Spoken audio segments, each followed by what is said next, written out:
Hello everybody, welcome to this special presentation. Today we have the honor to host Mr. Bourassa, CEO of Nemaska Lithium. If we take a look at this company right now, it's reaching a bottom technically. So I hope that Mr. Bourassa will have the necessary arguments to convince you why Nemaska Lithium should represent your next investment. So Mr. Bourassa, thank you for coming by. Thank you for the invitation. Excellent. So let's talk of your project, because right now there's the permitting process that is going on for your Whabouchi project. Can you update us on that? What's going on there? Yeah, absolutely. We have filed the environmental, social, economic impact assessment of the project. Early 2013, we are going through the consultation and hearings and the review by both the federal and provincial agencies, environmental agencies. We should have completed the federal aspect of it by the end of this year. And hopefully before the end of Q2 of 2014 have completed with the provincial. And have you already because you already made a preliminary feasibility study on that project, so you're still moving forward with the steps to have more data to build a feasibility study while you're waiting for the permitting process, or have you pulled those steps on hold? No, absolutely not. We're moving, we're continuing on this. We have filed a preliminary economic assessment back in October of 2012. Since that time, we have continued trying to improve the flow sheet of the concentrator and also of the chemical plant in order to be able to come with feasibility level numbers, which we hope to have out by the end of Q1 of 2014. We were able to optimize, and that has to be included in the feasibility study, but optimize the flow sheet in order to reduce the capex and also have an impact, positive impact on the OPEX. So talking of the concentrator, it's already there on the project, right? No, absolutely not. There you have a mountain. It's going to be an open pit. It's stripped. Portion of it is stripped. Access road is built. Well, we're just about 500 meters away from the main road, so no big. So there's no infrastructures there because on the Cree territory in the James Bay, it's under the Convention de la Baie James and Nord du Quebec.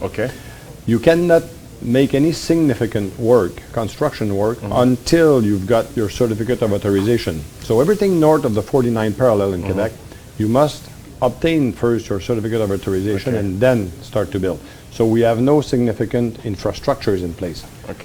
I was looking at your corporate presentation, and one thing that struck me is that your capitalizations per ton of lithium is actually less than your competitors. Can you explain us why is that discrepancy, and does that represent an advantage for you guys? Well, it's definitely an advantage for the viewers, because you were asking one of the arguments to buy in. That's exactly because we're about 10 times lower per ton of lithium oxide contained than the Taliesin Greenbushes operation that was bought for $848 million 6 months ago. The big difference, and I think that the market is expecting or waiting that it be de-risked by the permits being granted. There's a lot of confusion in Quebec on a worldwide basis about the time it takes to get the permit and how difficult it may be, and some strategic investors are on the sideline waiting that we have more advance in the permitting side. So that might explain a bit why we're so low compared to the others. And in addition to this, I would add that some of the, I would say, competitors or similar, the peers, some of them are still in the promotion side of exploration. So they're still in the upswing of exploration potential. Us, we're already downtrend of a normal development company that is changing the base of its shareholders from an exploration company type of investors that are waiting for the big home run, the drill hole, versus changing to long-term shareholders that are expecting to have revenues and cash flows. In terms of your patent, because it's one of your main assets, you guys have a patent that you have a... Well, technically we don't have a patent. We have filed patent applications, so it's still in the process of being granted. But we obviously, it's based on know-how. We have about four now that are pending to make lithium hydroxide directly from the lithium, the spodumene that we have. That's completely a revolution in the way of doing that lithium compound. This is the questions I have, like two questions actually, like what is the difference between those two, carbonate, lithium hydroxide and lithium carbonate, and how is that patent process that you have that you filed for, the patent process you filed for, how is it different, how is it more efficient than a company like Canada Lithium, for instance? The last two new plant that were built to make lithium carbonate. One is Canada Lithium in Amos. The other one is Galaxy Resources near Shanghai in China. They're both using the old process of precipitating lithium sulfate to make lithium carbonate. So that's a plant to make lithium carbonate. If you want after that to modify it to lithium hydroxide, then you have to add to this plant, to this process, the flow sheet. So that adds capital cost, but also adds operating cost.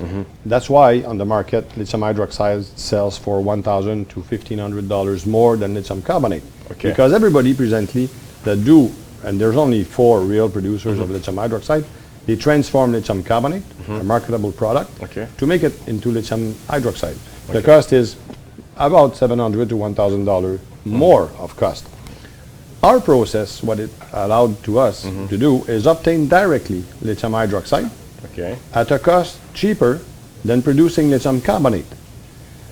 So nobody, no actual producers will be able to compete with us.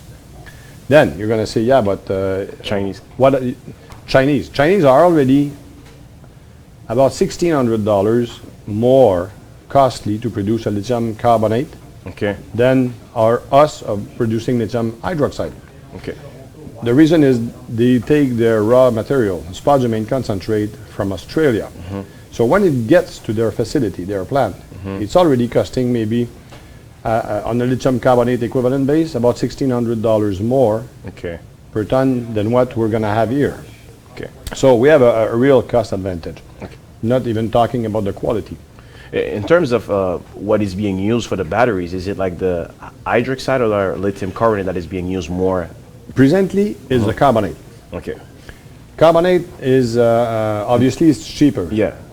Being cheaper, some use, like non-rechargeable batteries, they will take carbonate because there's no cost advantage.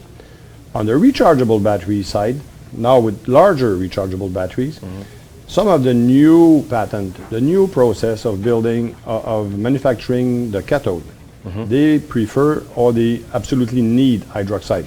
In some cases, they may change carbonate for hydroxide, depending on the cost of it. Since we have a cost of production that is going to be lower than carbonate, we can convince these clients to use hydroxide versus carbonate. And there's a real technical advantage for them using hydroxide versus carbonate. I'll just make a picture of it. In the ions, the lithium ions, when there are hydroxide, they're a ball, like a sphere, if you look at it with the binoculars. Now, if you look at the carbonate, it's a flake.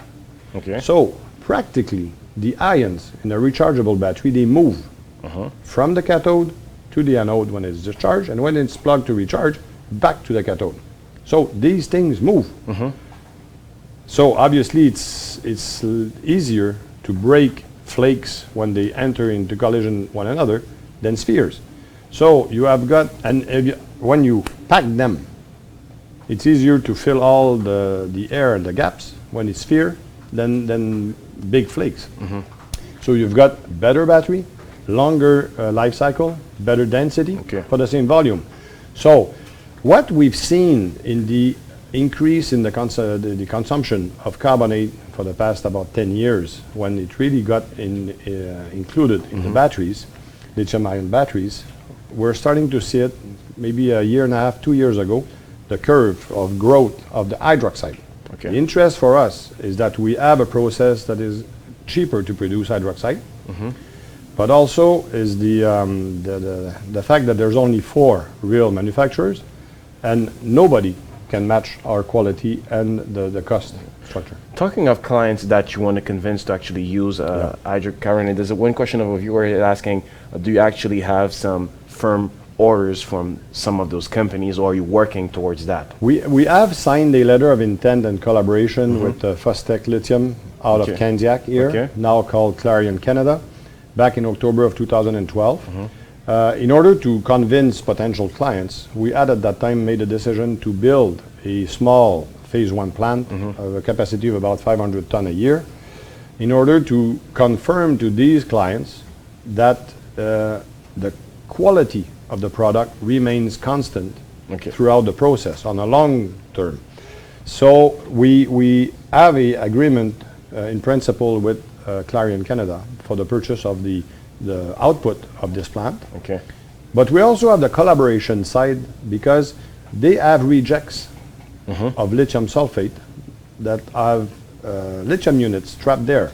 So they've asked us to try to regenerate into commercial lithium hydroxide their rejects. Okay. So if this works, we're going to prove that with the phase 1 plant. Okay. That's an add-up in the revenue potential for this technology. So are they financially involved in this process, or No. you like? No, we're in discussions with them to try to see to speed up the process so that they could help us and maybe be part of the project. But like all of these big international companies, there's a long way to the final decision of investment. Yeah. So we are working on this, but we're following a parallel path to be able to finance it ourselves. Okay. Talking of the plant, because it's also going to be a major point in helping you grow further. Yeah. Is it like you already have a plant that is already built, or do you intend to build a new plant in Salaberry de Valleyfield? No, Salaberry de Valleyfield, two things that we're going to do there. Yeah. The phase 1 plant, the demonstration plant, we would be installing that into an existing premises that we would be renting. Okay. We already have signed a purchase agreement for about 1.5 million square feet of land in Salaberry de Valleyfield, Perron Industrial Park. Okay. Serviced by the rail, natural gas, close to seizing for the sulfuric acid that we need. And that is a completely new plant that will be built based on the feasibility study that we're expecting anytime now in Q1 of 2014. Excellent. We know that the future of lithium is in Asia, right? Because a lot of Canada Lithium, for instance, based on what Canada Lithium came here to say that they installed selling a facility there to actually find some customers. Tiangi, I know, is one of your shareholders. Yeah. Actually, what are your expectations with a shareholder like Tiangi? Like, do you expect them to back you up whenever you guys are going to need more financing to bring back the actually bring back the feasibility study to build the plant? And we were able. It's important to mention that Tiangi Lithium is the largest producer of lithium compounds of battery grade from spodumene in the world. Okay.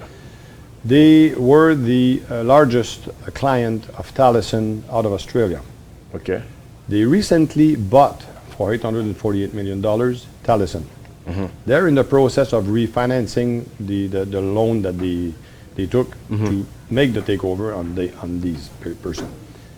We initially met with Tiangi in 2010, summer of 2010. They initially took a 9% equity position on market for us. Then we explained to them that we wanted to do the transformation, and there was no links, no liens, nothing attached to this. Only to have somebody answer the phone should they have a problem with their Talison supply. Then we informed them that we wanted to do the transformation here. They took another 10% of the company, up to 19.9% at that time. And they see us as I would say, a stepping stone outside of Asia. They informed us that they wanted to continue financing the project and being with us when we go with the feasibility study. Now, they have not been able to finance the last two rounds, so they are diluted to about 14.5% because of the refinancing of the Talison acquisition. But definitively, we even announced in, I think it's November 2012, a joint marketing effort of our products because it's a lot cheaper for them to have a marketing agreement with us to supply some of their clients in North America or Europe than expand their capacity there, because it's obvious to them and to everybody that it will be cheaper to produce here than to produce in China. So the market of the Chinese market inside, that can be covered. When you go into the real outside of China market, Japan, South Korea, United States, Europe, you've got an interesting growing market in Europe and North America for lithium hydroxide. So we're going to be working together on this. Okay. Oh, for 10 seconds, Mr. Bourassa, if you could give like 2 reasons why they should follow your company, why your company is different, for 10 seconds. because we're about completing the de-risking by obtaining the permits, and because we have the state-of-the-art new technology that will allow us, new process, to be the leader in the lithium world for the next 25 years. Excellent. So I wish you all the good luck, and don't hesitate to come back to us whenever you have other news. My pleasure. Thanks a lot.